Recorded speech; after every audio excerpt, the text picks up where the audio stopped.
দেখেন ফ্রিজে একদম লবণ হলুদ মরিচ দিয়ে মাছ মাখিয়ে রাখলে কি সুবিধা। এখন শুধু নামাবো আর রান্না করব।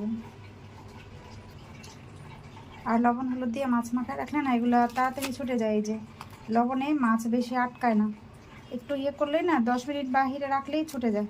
যতটুকু প্রয়োজন বের করে নিয়ে আবার ফ্রিজে রেখে দিলেই হয়।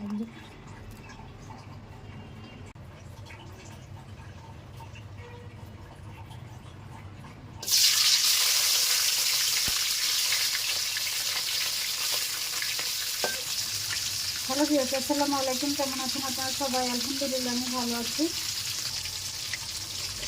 চুলার গ্যাস কম, মাছ কড়াইতে বেশি হিট হয় না, এই কারণে মাছ চুলা লেগে যাচ্ছে। হিট না খেলে কড়াইতে মাছ বেশি শান্তি নেই।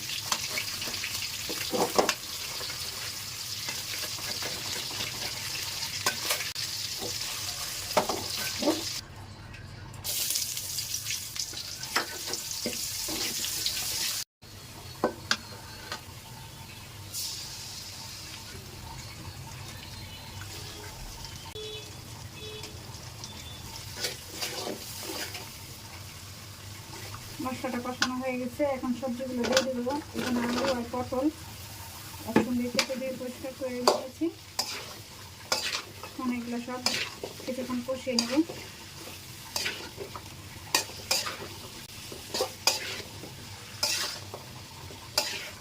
টমেটোটা আগে দিতে ভুলে গেছি।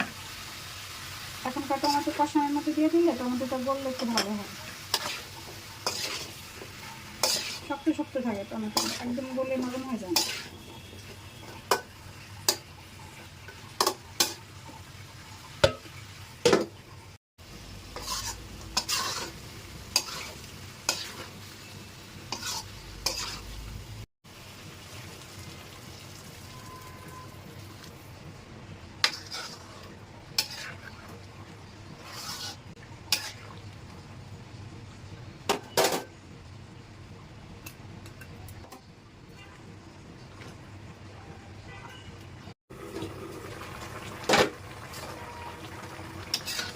রান্না কমপ্লিট। এখন মরিচ গ্লাস দিয়ে দিলাম, ধনে পাতাটা দিয়ে দিলাম। ধনে পাতাটা আজকে সুন্দর ঘ্রাণ। ঝটপটে রান্না কেমন হয়েছে কমেন্ট করে জানাবেন। সবাই ভালো থাকবেন। আল্লাহ হাফেজ, আসসালামু আলাইকুম।